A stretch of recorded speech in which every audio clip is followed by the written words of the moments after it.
बिस्मिल्लाहिर्रहमानिर्रहीम, अस्सलाम वालेकुम। आप देख रहे हैं प्रोग्राम पब्लिक ओपिनियन और मैं हूं आपके साथ ज़रियाब इरफान।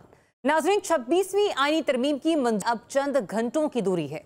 अगर ये तरमीम मंजूर हो जाती है तो हुक्मरान इत्तेहाद इसे अपनी जीत, जबकि मौलाना इसे अपने मौक़िफ़ की हिमायत से ताबीर करेंगे।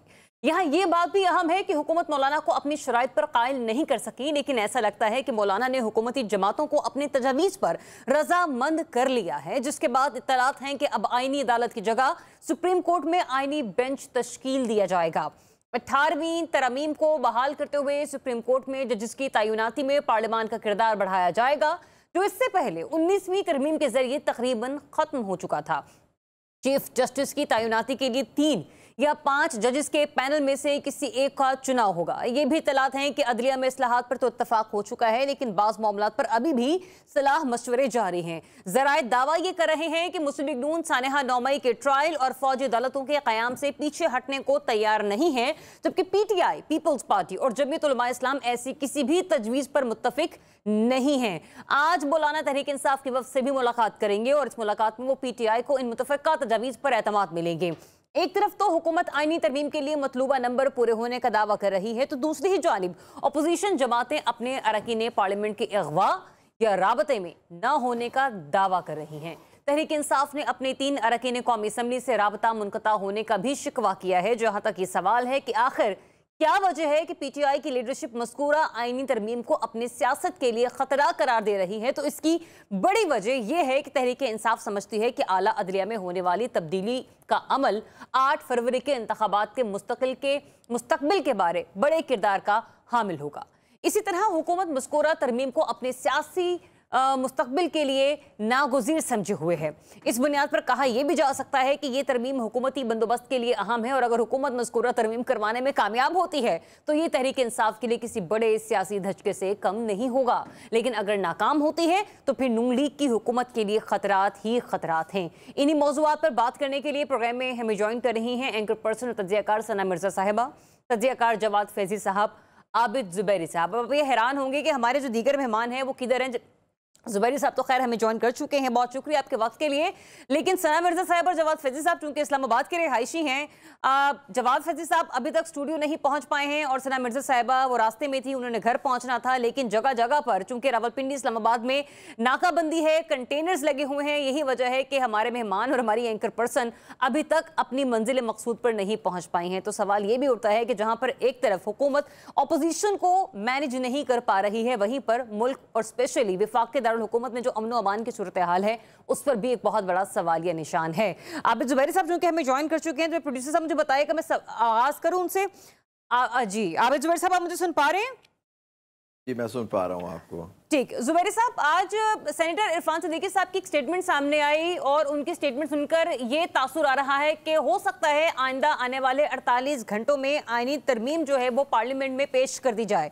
आपको लगता है कि आइंदा आने वाले 48 घंटों में न सिर्फ पेश होगी बल्कि मंजूर भी हो जाएगी आईनी तरमीम? बिस्मिल्लाहिर्रहमानिर्रहीम। बड़ी अजीब बात है कि ये जो सेनेटर्स हैं या MNAs हैं, इनकी क्या स्टैंडिंग है कि ये कितने खुद आज़ाद हैं अपने उसमें। हमने ये तमाशा सितंबर में भी देखा कि रात की तारीख में इन्होंने एक मसवदा उसको तरमीम का पास कराने की कोशिश की जिसका ख़ुद उनको नहीं पता था। तो इसके ऊपर बड़े सवालात हैं कि वो मसवदा कहाँ से आया था। तो अब देखिए, अब इन्होंने बात की है मौलाना साहब की, आपने देखा, मैं समझता हूँ उसमें मैं हमारे साबिक सदर हैं कामरान मुर्तज़ा साहब, उनका भी बहुत बड़ा इसमें एक रोल है कि उन्होंने इसको एक बड़ी हमारे मुल्क में, मैं समझता हूँ ये तरमीम ये करने जा रहे थे जो इस्टेब्लिशमेंट की बेसिस पे, क्योंकि मैं समझता हूँ ये पार्लियामान और ये हुकूमत आज़ाद नहीं है, फॉर्म 47 की ये पैदावार है। तो ये जो तरामीम करने जा रहे थे उसके अंदर एक फेडरल कोर्ट की आपने देखा था, वो बाज़गश्त थी और बड़ी पूरी थी।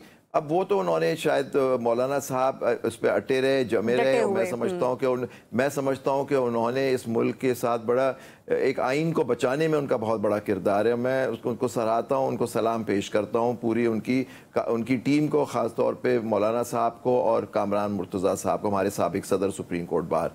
तो इसके अंदर देखिए अभी भी क्लियर नहीं। देखिए ये वो डॉक्यूमेंट है जो एक कंसेंसस डॉक्यूमेंट था 1973 का। अब आपको याद होगा कि भुट्टो साहब के पास पूरी ब्रूट मेजॉरिटी थी इन दी ट्रंकेटेड पार्लियामेंट ऑफ पाकिस्तान, क्योंकि आप देखें हमारा 2 लख्त हो गया था पाकिस्तान 1971 में।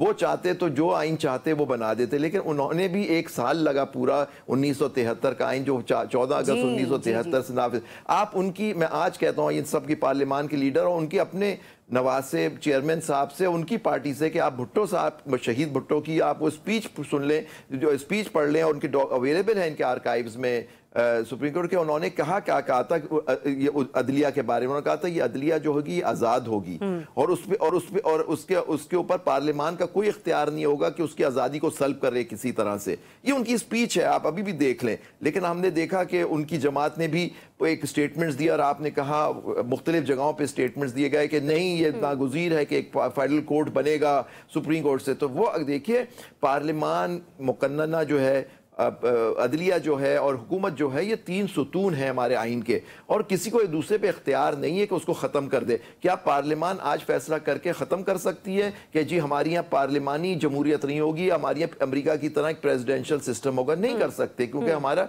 बेसिक स्ट्रक्चर है कॉन्स्टिट्यूशन का, सेलियंट फीचर्स हैं। और यही सुप्रीम कोर्ट ने अपनी 17 रुकनी बेंच की फुल कोर्ट ने 21वीं तरमीम के केस में कहा था कि आप बेशक आपके पास तरमीम करने का हक है मुकन्नने के बाद, बेशक आपके पास कानून साजी का हक है, लेकिन कोई कानून साजी, कोई तरमीम 1973 के आइन में नहीं हो सकती। कानून साजी के मामले पर जिन तरमीम की अभी फिलहाल इत्तेफाक हो चुका है, एक ब्रेक लेने का कहा जा रहा है। ब्रेक से जब मैं वापस आऊंगी तो सना मिर्जा साहब और जवाद फैजी साहब हमें ज्वाइन कर चुके होंगे, और इस सिलसिले को यहीं से कंटिन्यू करेंगे कि जिन अभी फिलहाल चीजों पर इत्तेफाक हुआ है, क्या उसके ऊपर पीटीआई राजी होगी और इसे क्या मौलाना की जीत समझा जाएगा? एक ब्रेक के बाद स्टे ट्यून्ड, पब्लिक ओपिनियन। जी वेलकम बैक वंस अगेन। आज ब्रेक के बाद हमारे दोनों मेहमान हमें ज्वाइन कर चुके हैं, सना मिर्जा साहब भी और जवाद फैजी साहब भी। सना, आपकी तरफ आऊंगी। वो इत्तेफाक जो कि आईनी तरमीम के हवाले से अभी मंजर आम पर आ रहा है पाकिस्तान मुस्लिम लीग नून, पाकिस्तान पीपल्स पार्टी और मौलाना फजल रहमान साहब के दरमियान। आईनी बेंच होगा, आईनी अदालत नहीं होगी। इसके अलावा भी कुछ दीगर और अहम पहलू हैं जिसमें प्रोग्राम में चलकर हम आगे इस पर डिस्कशन भी करेंगे कि किन किन चीज़ों पर मौलाना माने हैं। बाकी 2 जमातों में अभी भी डेडलॉक बरकरार है। तो मुझे ये बताएगा, अब जिन चीज़ों पर इत्तेफाक हो गया है, आपको लगता है कि पीटीआई इसके ऊपर रजामंदी जाहिर करेगी? क्योंकि आज मौलाना की मुलाकात पीटीआई से भी होने जा रही है। शुक्रिया ज़रियाब आपका। अच्छा देखिए, पहले तो ये ज़रूरी है समझना कि पाकिस्तान तहरीक इंसाफ के हवाले से जो उनकी पोजीशन थी वो क्या थी। मेरा ख्याल ये है कि ये जो कॉन्स्टिट्यूशनल बेंच बनाने की बात है, बाकी पैनलिस्ट शायद इसको ज़्यादा बेहतर इसको करेक्ट कर सके अगर कहीं मैं गलत हूँ, वो ये कि शायद पाकिस्तान तहरीक इंसाफ की तरफ से फ्लोट की गई थी, और उन्होंने कुछ वक्त के बाद ये कहना शुरू कर दिया था, बल्कि इस पे खास तौर पर रऊफ हसन साहब का एक इंटरव्यू भी ऑन रिकॉर्ड मौजूद है, जिसमें उन्होंने कहा कि जी ये तो जो आईनी तरमीम है ये हमारी तरफ से ये मुसव्वदा इनिशिएट हुआ था, या ये मंदरजात हमारी तरफ से इनिशिएट हुए थे। लेकिन अब एक अजीब सा कंफ्यूजन फैल गया है कि आया वाकई इसके ऊपर पाकिस्तान तहरीक इंसाफ स्टैंड करती है या नहीं करती है। उसमें एक डिवीजन नजर आती है। कुछ लोग ये कह रहे हैं कि हम भरपूर मुलगिर एहतजाज करेंगे, लेकिन अगर आप कुछ लोगों से पीटीआई के इंटरनली बात करें तो वो ये कह रहे हैं कि हम पार्लियामेंट में, सेनेट में इसके ऊपर भरपूर एहतजाज करेंगे। तो आई थिंक ये कंसेंसस है जो कि पार्टी के अंदर मौजूद नहीं है। अच्छा। दूसरी बात इसमें जजेस की तकर्रुरी के हवाले से थी। आई थिंक उसके ऊपर मोर एंड लेस कुछ ना कुछ इत्तेफाक मौजूद है। वो चीज जो कि पाकिस्तान तहरीक इंसाफ शायद ना चाहती हो, वो ये है कि जो 3 जजेस के हवाले से एक सीनियरिटी का ग्रुप बनाया गया है कि उसमें से किसी एक को सिलेक्ट किया जाएगा, शायद इसके ऊपर रिजर्वेशंस हो। लेकिन पहले सीनियरिटी के हवाले से जो टॉप सीनियर जज है उसकी तैनाती मौजूद थी as a chief justice. I think वो क्लॉज ऐसी थी जिसमें पाकिस्तान तहरीक इंसाफ जो है वो फर्मली स्टैंड करती थी। और इसी क्लॉज पर अभी मौलाना भी डटे हुए हैं। वो भी यही कह रहे हैं कि आप इसको इम्प्लीमेंट कर लें, लेकिन मंसूर अली शाह साहब को नोटिफिकेशन निकाल दें, आइंदा की जो आने वाली तकर्री होगी उसको इस तरीके से पार्लियामानी कमेटी में ले जाया जाएगा। इस पे सिर्फ एक छोटी सी बात पे कहना चाहूंगी कि असल मसला ही मंसूर अली शाह साहब के गिर्द घूमता है और जजेस की तकर्री के हवाले से घूमता है, तो फिर आप कान यहाँ से पकड़े या यहाँ से पकड़े। लेकिन मसला ये कि बेसिकली हुकूमत जो चाह रही है वो 50% के ऊपर आ चुकी है कॉम्प्रोमाइज करने पे। अब देखना ये कि मौलाना साहब जैसे जय्यद जो सियासतदान है वो बाकी 50% में भी उनको कितना पीछे ले जाते हैं। ठीक, अच्छा जवाद फैजी साहब, क्या होगा फिर? क्या माइनस मंसूर अली शाह साहब होंगे अगर आईनी बेंच बनता है तो, या फिर वाकई मौलाना जिस मुद्दे पर ताहाल डटे हुए हैं, क्योंकि पीटीआई भी यही चाहती है कि जस्टिस मंसूर अली शाह जो कि मोस्ट सीनियर जज हैं, उनकी ख्वाहिश हो या ना हो ये उनका हक बनता है, उन्होंने इतने साल अदलिया को सर्व किया है कि उन्हें चीफ जस्टिस की कुर्सी पर बैठना चाहिए। देखिए, मैं ये तो नहीं कह सकता माइनस होना भी चाहिए या नहीं होना चाहिए, ये तो बहस होनी ही नहीं चाहिए। मैं कोई आईनी माहिर नहीं हूँ, जुबैरी साहब बैठे हैं, ज़्यादा बेहतर अंदाज में बता सकते हैं। असल इशू ये है कि मुझे तो ये 32-33 साल की सहाफ़ती दौर में बस ये नज़र आना चाहिए कि आइन कानून की पासदारी हो और जो मुकदमात हैं वो जल्द अज जल्द उनका हल निकले और इंसाफ मिलता हुआ नज़र आए। यहाँ दादे के बाद पोता मुतलाशी नजर ना आए कि क्या बनेगा। और मुझे चंद केसेस भी नहीं चाहिए कि जो फटाफट वाला काम हो, मरात में सबसे ऊपर वाले नंबरों पे मेरी अदलिया हो और इंसाफ की फराहमी में सबसे निचले वाली मंजिलों पे हो। तो मुझे तो पाकिस्तान की इसमें भी जग हसाई नजर आती है, मुझे तो इंसाफ कहीं बहुत दूर नजर आता है। अल्लाह करे, आप ये कह रहे हैं कि मौलाना डट के खड़े हैं, मौलाना जिस महाज पे डट के खड़े हैं वो KPK से रिलेटेड है, वो बलूचिस्तान से रिलेटेड है। मैं इस सारी कहानी में तो ये कहूँगा कि शायद हर तरफ से सियासत हो रही है। अच्छा। और उसमें अपनी अपनी नंबर गेम है, उसमें बयानात हैं, शह सुर्खियां हैं, मीडिया में इन रहना है, अपना प्रेशर बताना है, अपनी पॉकेट्स को मजबूत साबित करना है। मुझे तो बाकी चीजें तो मुझे बहुत दूर नजर आ रही हैं। मैं तो मुतलाशी हूँ इंसाफ का। मुझे नहीं पता मंसूर अली शाह साहब, काजी फायज ईसा साहब या दीगर जो इंसाफ के मुतलाशी वो करोड़ों वोटर्स भी हैं कि जिन्होंने 8 फरवरी को अपना वोट कास्ट किया था। देखें, फिर ये बात फिर कहीं और चली जाएगी। और अगर इस तरफ जाना है तो मुझे एक ही बंदा नजर आ रहा है जिसके लिए इसराइल भी उसके इंसानी हकूक का मुतलाशी है। मुझे एक ही बंदा नजर आ रहा है, उसके केसेस फटाफट होने चाहिए। मुझे तो तब ये नजर आ रहा था कि पनामा का नाम लेके अकामा भी हो गया था, वो भी बड़ी जल्दी थी। फिर इस तरफ चले जाएंगे तो फिर हम मुर्दे ही उखाड़ते चले जाएंगे। आगे बढ़ने की बात कौन करेगा, आगे चलने की बात कौन करेगा? भाई बैठ जाओ, पार्लियामेंटेरियंस हो ना बैठते। PTI को किस हकीम ने कहा था कि आके पार्लियामेंट में बैठ जाए? जब बैठ गए हो, वोट का दावा करते हो कि तुम्हें लोगों ने भेजा है, तो भाई इस मुल्क के कवानीन की बात करो। एक शख्सियत परस्ती है जो लेके बैठ गई है इस पूरी कौम को, बाहर से अंदर तक एक ही बात है, रेड लाइन शख्सियत हो जाएगी, मुल्क नहीं रहेगा, आइन नहीं रहेगा, कानून नहीं रहेगा। मैं तो सच्ची बात है, मैं जेन्युइनली बात कर रहा हूं कि मैं वाकईतन ये देख देख के सारी जिंदगी हो गई है। खबरें पहले प्रिंट में लिखते रहे, फिर बोलते रहे, बस हम यही बोलते चले जाएंगे। मेरे बच्चों को कब इंसाफ मिलेगा? वो कब ये कहेंगे कि हाँ वाकई हम उस मुल्क में हैं जिसमें एक एक चीज दहलीज पे मिल रही है? मैं तो उसके लिए देख रहा हूं, उसकी राह तक रहा हूं। आबिद जुबैरी साहब, शख्सियत परस्ती के हवाले से बात कर रहे हैं जवाद फैजी साहब। शख्सियत परस्ती अगर पाकिस्तान तहरीक इंसाफ अपने लीडर के हवाले से भी देख रही है जो कि अडियाला जेल में मुक़य्यद हैं, तो शख्सियत परस्ती के गिर्द तो पाकिस्तान मुस्लिम लीग नून भी घूमती रही, पाकिस्तान पीपल्स पार्टी ताहाल घूम रही है। फिर तो ये मामला सॉर्ट हो नहीं सकते। और शख्सियत परस्ती सिर्फ एक सियासी लीडर तक महदूद नहीं रहती, यहाँ पर तो जजेस के हवाले से भी शख्सियत परस्ती का रोना रोया जा रहा है। अभी भी कोशिश यही है कि किसी तरीके से जस्टिस मंसूर अली शाह साहब का रास्ता रोका जाए। देखिए, हमारा सारे वकला का और जो आज़ाद वकला हैं और हमारी सारी बार सबका ये मुत्तफ़क़ फैसला है कि हमारे चीफ जस्टिस सिर्फ और सिर्फ जस्टिस मंसूर अली शाह होंगे। अच्छा। वो सीनियर मोस्ट जज हैं, उसमें हम किसी तरह से ये कबूल नहीं करेंगे। आप देखिए, आईनी तरमीम हो रही है जो आज तक सिर्फ हम टीवी पे ये देख रहे हैं कि ये उसकी तरफ से आ गया, एक राय उसकी तरफ से आ गया, ना वो डॉक्यूमेंट आया है किसी के सामने, ना उसको पार्लियामेंट में पेश किया जा रहा है बहस के लिए, ना उस पर कोई डिबेट होगी, ना कुछ हो गया और सुनने के 2 दिन में वो पास हो जाएगा, ये आपस में तय कर लेंगे। ये एक डॉक्यूमेंट है जो पूरे मुल्क के अंदर एक सिस्टम है, एक कंसेंसस डॉक्यूमेंट है जिसपे हमारी फेडरेशन खड़ी है। आप उसमें छेड़छाड़ करने जा रहे हैं और ऐसी छेड़छाड़ जो हम पहले देख रहे थे पिछले 1 महीने से पूरे मुल्क को उसमें कर दिया। तो उसको एक मुल्क के अंदर एक हिजान सी एक कैफियत है कि जी क्या होने लगा है हमारा। अगर आपने उस डॉक्यूमेंट को इस तरह से छेड़छाड़ की और एक आईनी अदालत जो है, एक आइन का सुतून है, अगर उसको छेड़ा तो मैं समझता हूँ हमारी जो फेडरेशन है उस पर कारी ज़र्ब लग जाएगी और इसको हमें अवॉइड करना चाहिए। आपको चाहिए आप डिबेट में लाएं लोगों को, इसको डिबेट होनी चाहिए थी, पब्लिक डिबेट होनी चाहिए थी। पार्लियामान का तो अपना जो हाल है वो तो आप देखें, वो तो एक रात में बगैर पढ़े उसको पास करने के लिए तैयार हो गए थे। वो तो मौलाना साहब ने शायद उस दिन एक्शन लिया तो शायद वो रह गई, उनको नंबर नहीं मिले जबकि वो दावे कर रहे थे। आज भी दावे उनके लोग बैठ के रोज करते हैं कि हमारे सारे नंबर गेम पूरे हैं, लेकिन इसी नंबर गेम का खेल नहीं है, मुल्क की तकदीर का खेल हो रहा है। लेकिन ये भी देख रहे हैं ना आबिद जुबैर साहब, ये नंबर गेम पूरे कैसे हो रहे हैं? ऐसा ना रात का ही आपने देखा शाह महमूद कुरैशी साहब की बहू और ज़ैन कुरैशी साहब की अहलिया जिस तरीके से उनका अगवा होना, फिर दोबारा रात गए किसी पहर में जाके उनका बाजियाब होना, नसीमा साहिबा जो हैं जिनका BNP से ताल्लुक अख्तर मेंगल साहब की पार्टी से, वो जिस तरीके से उनके बारे में खबरें सामने आ रही हैं, इंतजार पंजोता साहब के हवाले से खबरें सामने आ रही हैं, हुकूमत का इस अंदाज में नंबर्स पूरे करना चाह रही है? देखिए ज़रिया, मैं पहले ये जानना चाहती हूँ कि इससे पहले जो तरामीम होती रही, जो कवानीन पास होते रहे, उसमें क्या ऐसा नहीं होता था? क्या पाकिस्तान तहरीक इंसाफ के जो 3.5 साल दौर था, इसमें क्या ऐसे कभी नहीं हुआ किसी कानून साजी के लिए, या उससे पहले नून लीग या पीपल्स पार्टी के दौर में? ये तो हमेशा से होता रहा है। फिर मुझे ये बताएं कि जो मतलब आप ही कह रही हैं हमें अपने अंदर एक्सेप्टेंस पैदा करनी होगी?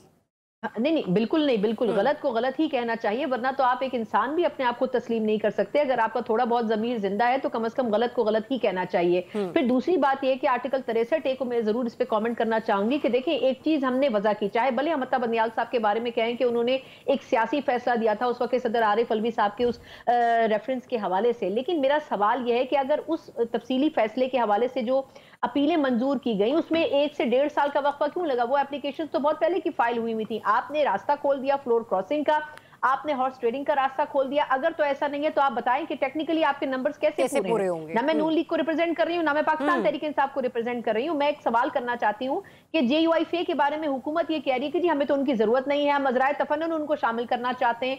मेरा सवाल यह है कि अगर आप उनको वैसे ही एज अ गुड जेस्चर शामिल करना चाहते हैं तो टेक्निकली आपके नंबर कैसे पूरे हैं? अभी भी कोई सहाफी ये क्लेम कर रहा है कि जी 7 सीटें एक जगह पर चाहिए, 4 सीटें एक जगह पर चाहिए। बैरिस्टर गौर साहब अगर आज बात कर रहे हैं कि जी 7 हुकूमती लोग जो हैं वो चाहते ही नहीं है हुकूमत की एमा के ऊपर वोट करना, मेरा सवाल ये है कि हुकूमत टेबल पर रख दे कि जी ये लोग हैं जो कि हमारे साथ मौजूद हैं, और इस मर्तबा तो आई थिंक ये चीज ओपन होगी। तो मेरा ख्याल ये है कि ये होने दे, लेकिन पार्लियामेंट को भी ये समझना पड़ेगा कि किन चीजों के ऊपर और जिन इक़दामात, जितना कंसेंसस इस पूरी कॉन्स्टिट्यूशनल अमेंडमेंट के लिए किया जा रहा है, खास मेरी ख्वाहिश है कि ये तमाम कंसेंसस उन इश्यूज के ऊपर भी हो। किसी मईशत की इशू के ऊपर भी आप ऐसा कंसेंसस बिल्डअप करें, सिक्योरिटी के ऊपर भी कंसेंसस। मेरा एक सवाल PTI से ये है कि देखें, आपने गजा के ऊपर आपने APC बुलाई, आपने उस पर लास्ट मोमेंट पे ये कह दिया कि नहीं जी हम तो इस APC में शिरकत नहीं करेंगे, लेकिन अभी जो कमेटी की पार्लियामानी मीटिंग्स हो रही हैं जिसमें आईनी तरमीम के ऊपर बहस हो रही है, फिर आप इसमें क्यों शिरकत कर रहे हैं? आप इसमें भी बायकॉट कर दें। सवाल यह है कि जहां पर आपको अपनी जरूरत महसूस होती है वहां शिरकत कर लेते हैं, जहां पर एक गुड जेस्चर जाना चाहिए, एक अच्छा मैसेज जाना चाहिए, वहां पर आप बायकॉट कर देते हैं। लेकिन सना, सवाल यहां पर यह भी आता है कि सारे तमाम उसूल अब के हम सब सहाफियों ने शायद पाकिस्तान तहरीक इंसाफ के लिए रख दिए, क्योंकि कहा तो यह भी गया था कि जो डॉक्टर आसिम है उनकी मुलाकात करवाई जाएगी खान साहब से, और वो जाकर जेल में उनका चेकअप करेंगे। यही वजह है कि एहतजाज मौखर भी हुआ था। फिर हमने देखा कि पिम्स के डॉक्टर्स गए और जाके उन्होंने खान साहब का ट्रीटमेंट किया और फिर एक रिपोर्ट सामने आ गई। तो मुझे बताइएगा, हुकूमत की माज़रत के साथ इस सियासी मकारी का भी तो कोई ना कोई जवाबदेही होगी ना? देखिए, अब आपने उस वाक़े को हवाला दिया, उस वक्त कॉन्फ्रेंस का जो टाइम था वो अपने उरूज पर था। मेरा ख्याल है कि उस वक्त हुकूमत और पाकिस्तान तहरीक इंसाफ दोनों नर्व्स का खेल खेल रहे थे, दोनों ये देख रहे थे कि कौन असाबी जंग में कामयाब होता है। हुकूमत ने लास्ट मोमेंट तक, रात गए तक डिसीजन को होल्ड करके रखा कि शायद PTI मान जाए और एहतजाज मौखर कर दे। दूसरी तरफ PTI ने लास्ट मोमेंट तक वकास अकरम साहब ये कहते रहे ऑन रिकॉर्ड कि जी अगर आप हमारी मुलाकात करवा दें तो हम अपना एहतजाज कॉल आउट नहीं करते। मेरा सवाल यह है कि अगर एक सुबह में, दोपहर में, 1 घंटा, 1 दिन पहले आप इस चीज को क्लेरिफाई कर देते, अगर एक पार्टी की रिजर्वेशन है आप उन रिजर्वेशन को पूरा कर देते, एक कोर्ट का ऑर्डर मौजूद है कि खान साहब से मिलने पे कोई एतराज नहीं होना चाहिए, आप उन्हें मिलने दें, और अगर ऐसा नहीं करना तो फिर लास्ट मोमेंट पर आप फिर ये इक़दाम क्यों कर रहे हैं? इसलिए क्योंकि आपको अपनी कॉन्फ्रेंस को पुरअमन करना था, आपको कोई ऐसी उसमें हिच या कोई ऐसा मसला नहीं चाहिए था जिससे एक बुरा इंप्रेशन जाता। जो भी कुछ करके है PTI ने अपना एहतजाज रजिस्टर करवाना था, चाहे उनके 2 बंदे भी D चौक तक पहुंचने की कोशिश करते। तो ये कंसेंसस पहले बिल्डअप क्यों नहीं किया जाता? आप कहते हैं हमने इदारों के लिए दरवाजा खोल दिया कि वो इंतशार फैलाएं और हुकूमत को टेक ओवर करें। मेरा सवाल ये कि सियासी जमातें क्या कर रही होती हैं? आज तक पिछले जब से इलेक्शन हुए किसी एक बात के ऊपर पॉलिटिकल पार्टीज अपने इख्तिलाफात को साइड पर करके इकट्ठी नहीं बैठ सकी हैं।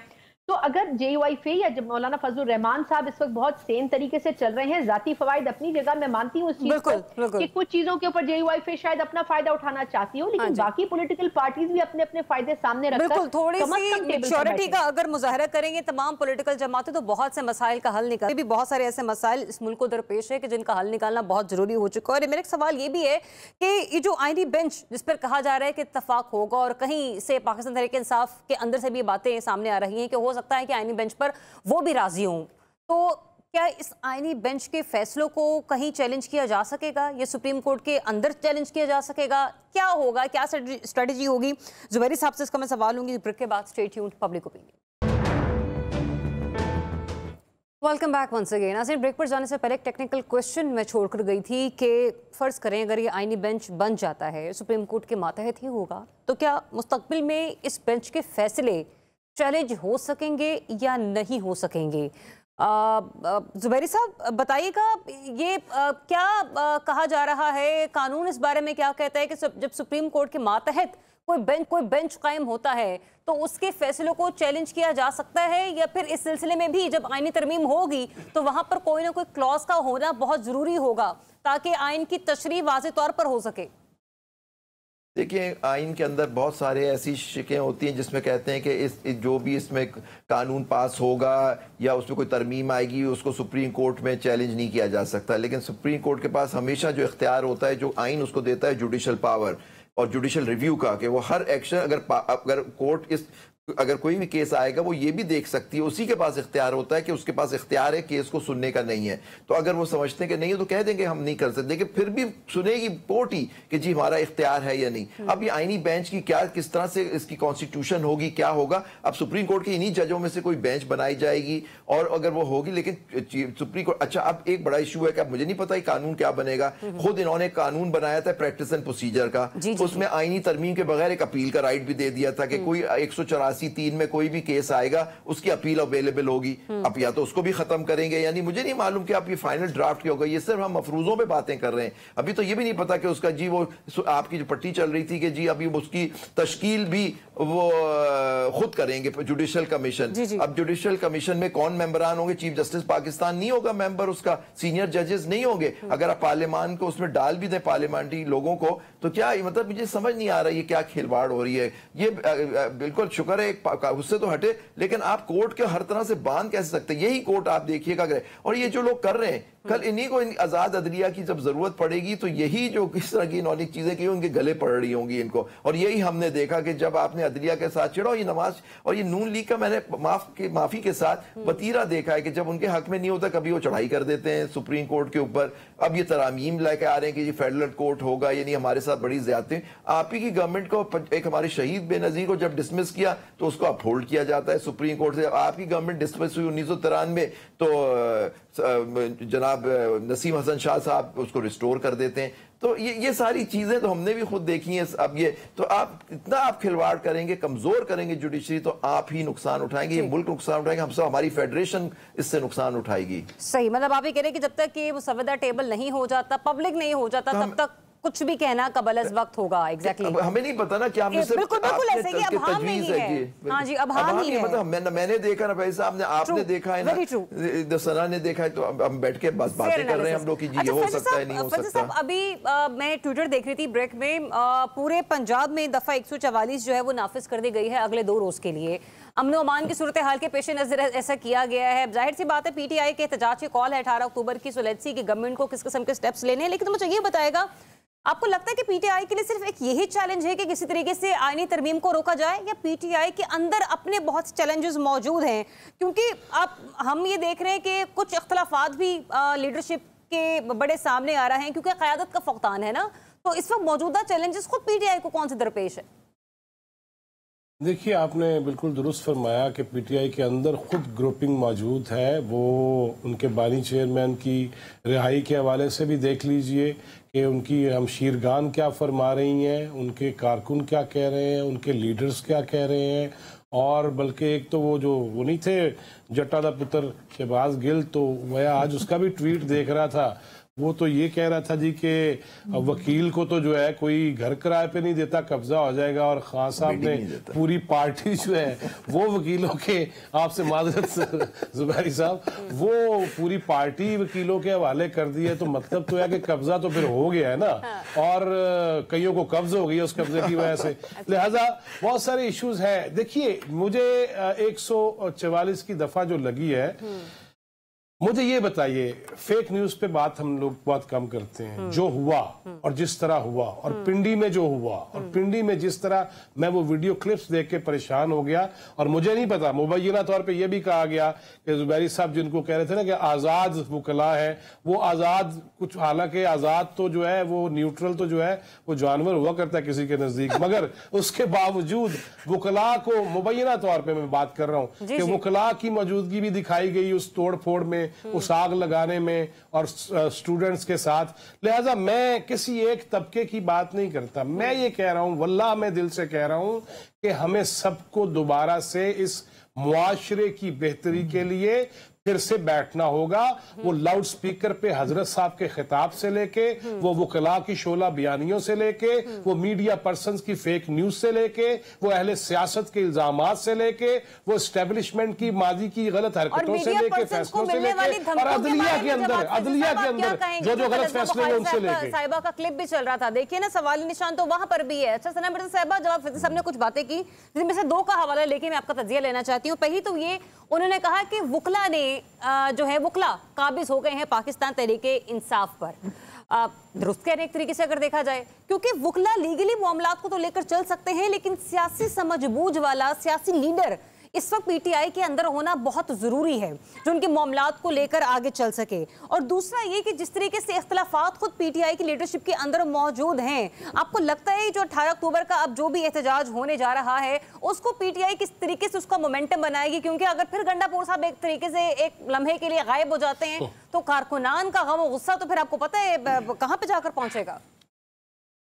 अच्छा जया, मैं पिछले पॉइंट के ऊपर एक सिर्फ छोटी सी चीज ऐड ऑन करना चाहूंगी। जो पहले डिबेट थी उसमें क्योंकि वो इसलिए इंपॉर्टेंट है क्योंकि जस्टिस फाइज जीजा साहब के गिर्द पूरे कॉन्स्टिट्यूशनल कोर्ट्स का जो मसला था ये घूमता था। इसमें सिर्फ ये चीज तवज्जो तलब होगी कि अगर कॉन्स्टिट्यूशनल बेंच बनाया जाता है तो आया जस्टिस फाइज जीजा साहब जो कि रिटायर हो रहे हैं, क्या उनको एक्सटेंशन दी जाएगी, क्या उनको स्पेशली अकोमोडेट किया जाएगा, उस जो बेंच है उसका तरीकाकार क्या होगा। बिल्कुल सही कह रहे हैं जुबैरी साहब कि अभी तक मुसविदा वाजे नहीं है, लेकिन हमको उनकी जो पर्सनालिटी है उसको माइनस नहीं करना चाहिए। ये अलग बात है कि आज एक हियरिंग के दौरान उन्होंने कहा कि जी ये केस मैं लगाने नहीं जा रहा हूँ, ये केस अब आगे लगेगा, तो बजाहिर लग ये रहा है कि उनकी अपनी इंटेंशन नहीं है। लेकिन अगर हुकूमत ऐसा कुछ करती है तो ये भी इस मुसविदे में देखना होगा कि क्या ये जो पूरे एक कंट्रोवर्सी फैलाई गई थी जस्टिस फाइज साहब और उनके हुकूमत के नेक्सस की, वो किस हद तक दुरुस्त साबित होती है। अब आते हैं आपके वकला के हवाले से। देखें, मुझे ऐसा लगता है, इसमें ये मेरी पर्सनल राय से हो सकता है कोई डिसएग्री करे या अग्री करे, कि इमरान खान साहब ने बहुत ही स्मार्टली प्ले किया है। अच्छा। देखिए, उनके ऊपर 300-400 के करीब केसेस थे। आप मुझे ये बताएं कि उनकी जमात में टोटल कितने वकील होंगे? गिन चुन के